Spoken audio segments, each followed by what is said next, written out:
Si dans ta vie tu te retrouves très souvent à critiquer les autres, à rabaisser les autres, à être constamment dans la recherche du conflit avec les autres parce que ça te permet entre guillemets d'exister, alors cette vidéo est faite pour toi. Tu incarnes parfaitement le rôle de persécuteur et aujourd'hui nous allons voir comment se défaire entièrement de ce rôle et retrouver un équilibre sain dans tes relations.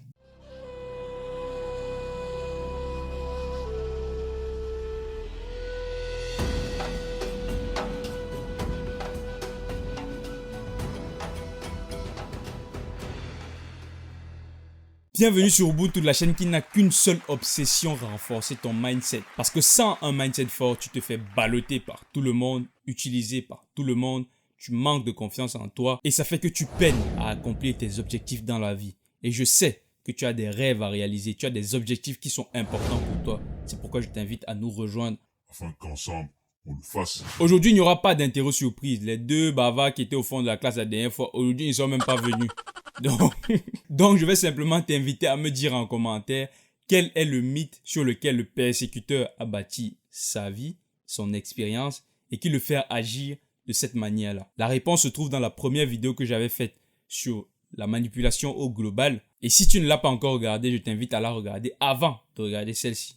Parce que sinon, tu risques d'être perdu. En fait, le rôle de persécuteur, c'est un rôle qui est fondamentalement alimenté par deux choses principales, des insécurités profondes de la personne et la volonté de contrôle. Donc, pareillement que pour les autres vidéos, une fois qu'on a identifié qu'on a quelques tendances de persécuteur, il faut réaliser un diagnostic sur soi avec quelques questions, parmi lesquelles, est-ce que ce que je reproche aux autres lorsque je les persécute, lorsque je les critique, lorsque je les rabaisse, ce n'est pas quelque part quelque chose que je me reproche secrètement à moi-même? Parce que parfois on projette nos imperfections, on projette nos défauts sur les autres parce qu'on ne veut pas justement les voir sur nous. Ou bien parce qu'on regarde une personne qui a réussi à braver ces défauts-là et ça nous fout la haine, quoi. Ça nous fout le seum.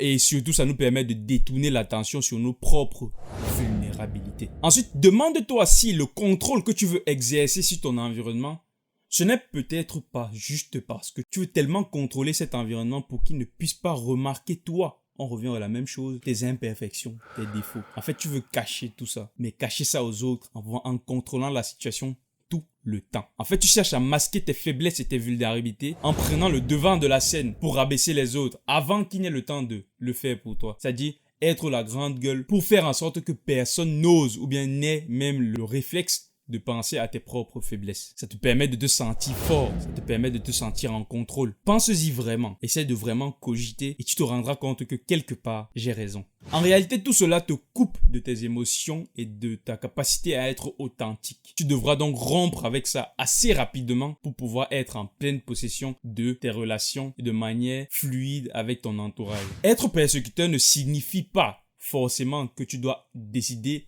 d'un jour à l'autre, ça ne suffit pas ne pas avoir confiance en soi. Parce que souvent, le persécuteur paraît pour celui qui vraiment transpire la confiance dans une salle. Mais quelque part, c'est peut-être des faiblesses qui sont cachées. Parce que la confiance en soi, on ne la prend pas sur le dos des autres. C'est-à-dire que ce n'est pas en rabaissant les autres. Ce qu'on prend, ce n'est pas de la confiance. Ce qu'on prend, c'est de l'orgueil, c'est de l'arrogance, mais ça n'a rien à voir avec la confiance en soi. La vraie confiance en soi, c'est la capacité déjà à accepter qui on est, à faire tout ce qui est en notre possible pour devenir meilleur. Tout ceci sans nuire aux autres et sans avoir une comparaison malsaine avec les autres. En fait, tu suis ton chemin, tu n'es en compétition entre guillemets avec personne sur ton chemin que tu décides de tracer toi. Quoi qu'il arrive, donc tu es confiant parce que tu acceptes tes qualités, tu es conscient déjà de tes qualités. Tu acceptes tes défauts et tu fais tout pour les corriger pour devenir meilleur. Je ne pense pas que tu aies besoin de plus pour pouvoir transpirer la confiance en toi. Si tu ne transpires pas cette confiance en toi, c'est parce que soit tu essaies de voiler tes défauts, tu n'essayes pas de les accepter et ça te fait mal de voir que certaines personnes les acceptent mieux ou bien ont réussi à les braver ou bien n'en ont tout simplement pas à tes yeux. Et donc, c'est ce sentiment-là qui te fait vouloir les oppresser pour pouvoir derrière qui ne remarque rien sur toi. Prenons un exemple concret. Imaginons que tu as un ami à qui tu as prêté quelque chose et que cet ami a oublié, par exemple, de te le rendre. Imaginons qu'il s'agit justement de quelque chose dont tu n'en as pas forcément besoin, quoi. Tu sais que tu n'en as pas forcément besoin. Mais tu le sais que lorsque tu vas voir la personne, tu auras tendance à vouloir reprocher à la personne, dépendamment des personnes, assez violemment, rends-moi ce que je t'ai donné. Tu sais que tu n'en as pas forcément besoin. Mais il y a un accès de colère, reste à savoir vers qui c'est dirigé, je pense que tu le sais, qui fait en sorte que tu réagis de manière impulsive à ce stimulus-là. Mais demande-toi, pourquoi ça te dérange tant? Dis-moi, pourquoi ça te dérange tant? Est-ce que ça n'a pas un rapport avec peut-être tu estimes que les gens ne respectent pas assez tes limites? Ça n'a rien à voir avec le livre. Hein. J'ai dit le livre. Dans ma tête, c'est un livre. Mais je ne vous ai pas dit que c'était un livre. Mais l'objet, ça n'a rien à voir avec l'objet. Peut-être que tu es un peu frustré dans ta vie parce que tu trouves que les gens traversent peut-être trop tes limites. Réfléchis-y. Ce que tu pourrais faire au lieu de réagir de manière aussi impulsive, c'est faire ceci. Dis calmement à la personne, j'ai remarqué que tu as mon tel. Bon, on va rester sur le livre. J'ai remarqué que tu as mon livre depuis un certain temps et que tu as peut-être oublié de me le rendre. Quand pourrait-on se voir pour que tu me le rendes, s'il te plaît? C'est simple. Et si tu sais que quand même, c'est une situation qui arrive très souvent avec cet ami, tu as même des suspicions de il le fait expressément, tu ajoutes à ce que j'ai dit précédemment, comment est-ce qu'on peut s'organiser pour que les situations comme ça n'arrivent plus? Parce que je dois t'avouer que ça me fait un peu chier. En fait, tu ne frustres pas la personne et tu ne te frustres pas non plus. Tu es dans une relation authentique. Et ça fait que intrinsèquement, de manière naturelle, vous allez résoudre un potentiel conflit qui n'avait même pas démarré, mais qui pouvait devenir quelque chose d'atroce. Et ça permet de renforcer ton assertivité. Autrement, tu ne fais que renforcer ton comportement de persécuteur, parce que c'est un cercle vicieux. En fait, pour maintenir ton image de fort, de celui qui a le contrôle, de persécuteur, des fois tu te sens obligé de jouer le rôle du méchant, alors que tu n'en as pas forcément envie. Et tu l'as sûrement remarqué, mais ça t'épuise. Ça te pousse à te couper de tes propres émotions. Ça te pousse à masquer tes moments de faiblesse. Tu n'es plus dans l'authenticité, tu n'es plus dans l'assertivité. En fait, quand quelque chose te gêne, quand tu n'es pas confortable avec quelque chose, faut l'assumer, faut le dire. Je ne suis pas confortable avec telle chose. Et le fait de l'assumer, beaucoup de personnes, surtout je pense que les hommes seront beaucoup plus concernés par ça, ils vont voir ça comme si on leur demandait d'exprimer... ils vont te dire qu'ils pleurnichent et tout. Non, ça n'a rien à voir. Il s'agit, lorsque tu es inconfortable avec quelque chose, de le dire. Et si tu as besoin de te retirer à un moment pour justement sortir de cet état-là, bah, tu l'affirmes. Et limite, c'est même plus mature de le faire comme ça. Plutôt que de refouler sur le moment, jouer le méchant et derrière, ruiner tes relations avec les autres. La clé est donc simple. Travaille sur toi-même. Travaille sur tes propres insécurités.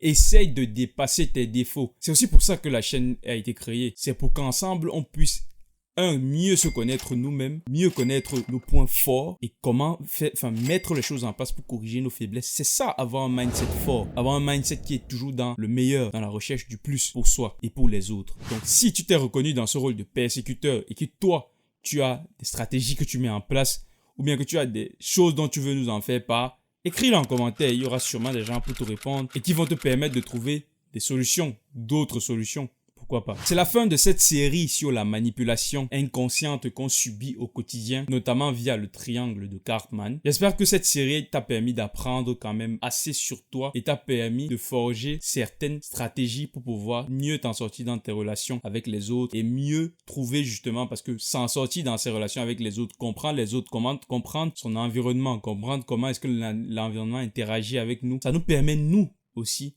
de pouvoir mieux se fondre dans l'environnement pour pouvoir mieux accomplir nos objectifs. Donc si cette série, cette vidéo particulièrement et cette série plus globalement t'a plu, n'hésite pas à lâcher un like, un partage et t'abonner à la chaîne pour ne pas rater les prochaines vidéos. Je t'annonce déjà, les prochaines vidéos traiteront des biais cognitifs. Tu sais ce que c'est les biais cognitifs? Tous ces raccourcis que le cerveau fait et que beaucoup de gens utilisent à notre insu pour pouvoir nous faire prendre certaines décisions qu'on ne voulait pas. Je vais te les révéler un à un. Je vais te révéler les plus importants. Et je pense qu'avec ça, tu auras des clés supplémentaires pour pouvoir encore plus renforcer ton mindset. Sur ce, je te dis à très bientôt sur Ubuntu, la chaîne qui te permet justement de renforcer ton mindset pour un avenir plus conscient. Parce que la seule manière d'anticiper le futur, c'est de le créer soi-même.